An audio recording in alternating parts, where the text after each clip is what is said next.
Good afternoon, everybody. It's your boy, Pigskin Pete. Happy Tuesday to everybody. Back today with another top 5 list. Today we're going to do the top 5 Clemson wide receivers of all time.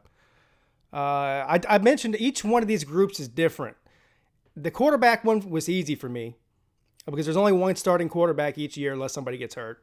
The running backs was a little bit more difficult because you have multiple starting running backs on a team at the same time, so there's just more to choose from. And then now we're moving out to wide receiver, which obviously there's 4 or 5 starting wide receivers for every game.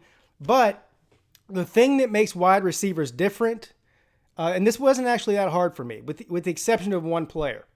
It makes it different because when it comes to top 5 or even top 10 lists, the wide receiver group, you're going to get all within the past 40 years because the game has changed so much in the past 40 years.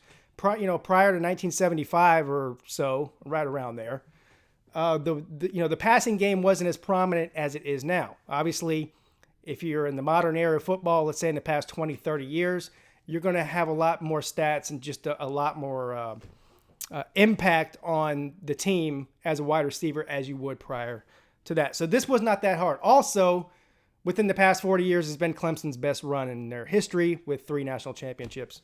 You all know the story. So anyways, I could have easily done a top 10 for this because there's a lot of great wide receivers. And so narrowing it down to 5 was kind of rough for me. Before we get started with the top 5, I'm going to give you some honorable mentions. Now, the number 5 spot was the hardest for me by a long shot. The rest of the top 4 was pretty easy for me. So here's the guy I left out of the top 5 that I really wanted to put in the top 5. And that you still could make a case for him being in the top 5. It's one of the fan base's favorite players of all time. And you'll probably know who it is in a minute. That person is the great, the one, the only Hunter Renfrow. Played from 2015 to 2018. Need I say more? He was the third down king. He made a lot of plays that if he wouldn't have made certain plays at certain times in certain games, they probably wouldn't have won that 2016 championship, including the final play of the game, which will go down in history. Obviously, he was on the cover of Sports Illustrated, yada, yada, yada. He was just the most reliable guy, being a walk-on. Like I said, he always showed up in the big games, especially, and made big plays when they needed him. So he is definitely in the top 10. I'd say I'd put him at 5 or 6. But for the purposes of this video, he's going to come in at 5.5. Or you can interchange him with the guy that came in at number 5. Some of the other honorable mentions I'll just run through real quick. Terry Smith played from 1990 to 93. Artavis Scott from 2014 to 16. Ron Gardner from 97 to 2000. Derek Hamilton from 01 to 03. Artavis Scott. I already said him. Aaron Kelly from 05 to 08. And, of course, Jacoby Ford, who played with the great C.J. Spiller. Of course, Spiller was a running back. But anyway, they played at the same time, and at one point they broke a record as a duo for all-purpose yards in a season. So, anyway, those are my honorable mentions. But now we will get to the main part of the video. The top 5 greatest wide receivers in the history of Clemson football, according to Pigskin Pete. Maybe not according to you. All right, here we go. Number 5 on the list. This guy has a lot in common with the number 6 guy that we just talked about, Hunter Renfrow. And you'll see why in a minute.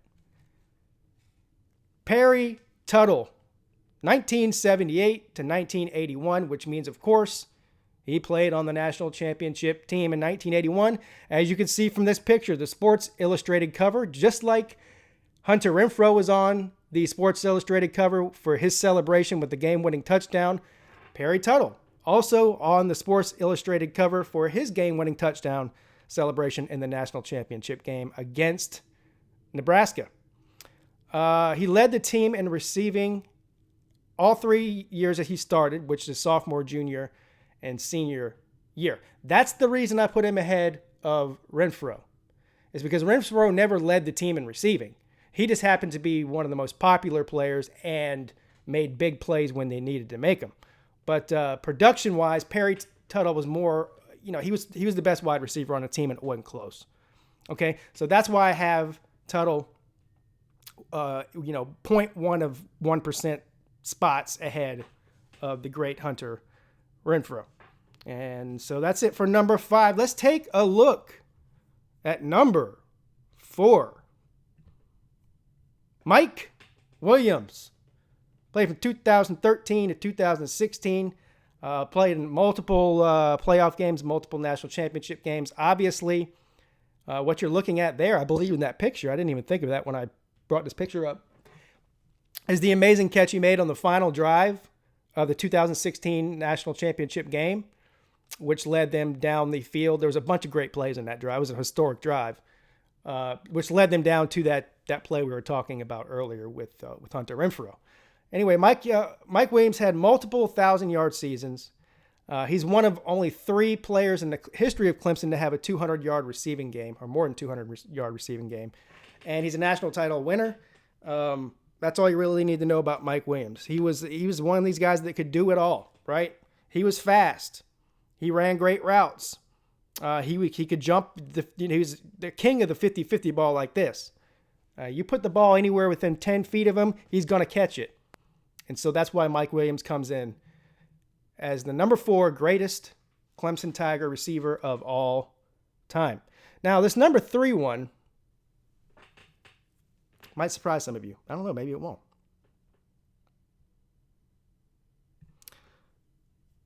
The great T. Higgins. Of course, T. Higgins is just now, he just finished his junior season. He's going to forego his senior season and enter the NFL draft this year.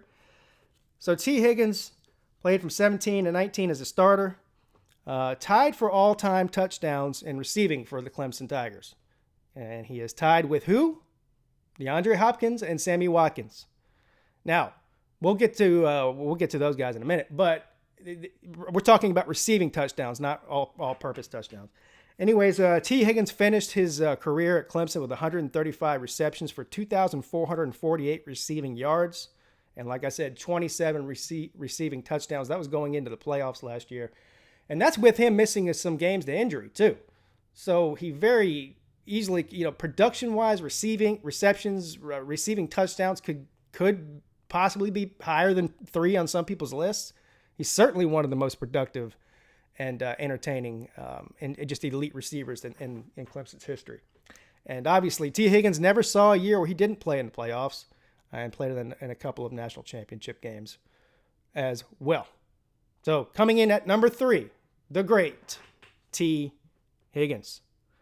Number 2 on the list. Now, number 2 and number 1, I flip-flop back and forth for different reasons, but you'll understand why I'm doing what I did in a minute. Number 2 on the list, DeAndre Nuke Hopkins, played from 2010 to 2012. People remember him for his famous catch on 4th and 16 in the Peach Bowl game against LSU. And, of course, Taj Boyd was the quarterback. Sammy Watkins also has played in that game. I think he got hurt in the first or second quarter. Watkins did. Anyways, Hopkins was the big play guy in that game. And but anyways, forget that game alone. He led the team in receiving yards every single year that he was there. He also set the single season record for receiving touchdowns with 18. I believe that was when he was his junior year. And he's second in all-time in single season and career receiving yards. Second in all-time. So DeAndre Hopkins, of course, forget his NFL career speaks for itself. He's one of the top 3 NFL wide receivers in football right now. And he's probably my favorite receiver. And one of the only reasons that has to do with is who he plays with. He plays with Deshaun Watson, obviously. So it's fun watching those two hook up and light the scoreboard up whenever they're clicking. So anyway, coming in at number 2, DeAndre Hopkins. It's too bad that DeAndre Hopkins never won a national championship with Clemson, but if it weren't for guys like him and this next guy, the last guy, who I'm sure you probably know who this is, then we probably wouldn't have any national championships in these past couple of years. So, without further ado, number 1 on Pigskin Pete's greatest Clemson wide receivers of all time list, Sammy Watkins. Played from 2011 to 2013, so he played a couple of years side by side with DeAndre Hopkins. Now imagine this team. Imagine this team with Taj Boyd as quarterback, DeAndre Hopkins and Sammy Watkins all on the same team. That's why Taj Boyd still holds the record for passing touchdowns in history of Clemson football with 107. It's because he had DeAndre Hopkins and Sammy Watkins to throw the ball to. And of course, he played great too, but when you have those guys, it makes it a little bit easier. Anyways, Sammy Watkins, as a freshman, had over 2,000 yards and 13 touchdowns as a freshman. As a junior, he set the record with 101 receptions and 1,464 receiving yards. Let me say that again. As a junior, he set the Clemson record with 101 receptions for 1,464 receiving yards. This is why Sammy Watkins is number one. Well, first of all, when he was there, he was definitely the best receiver in the country. Everybody knew it. Anytime he got the ball in his hands, he's a lot like he's an all-purpose guy. So he wasn't just a receiver. He would also do kickoff returns. They would even use him at running back sometimes, some of these sweep plays or whatever. So, yeah, he did everything.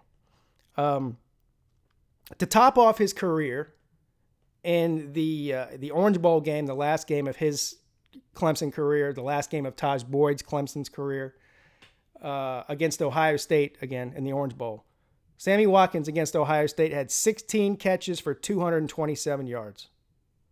16 catches for 227 yards against the Buckeyes.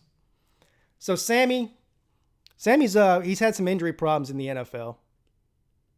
Some foot issues. He's had a couple of foot surgeries. Looks like last year on the Super Bowl winning Kansas City Chiefs team was his best year in the NFL.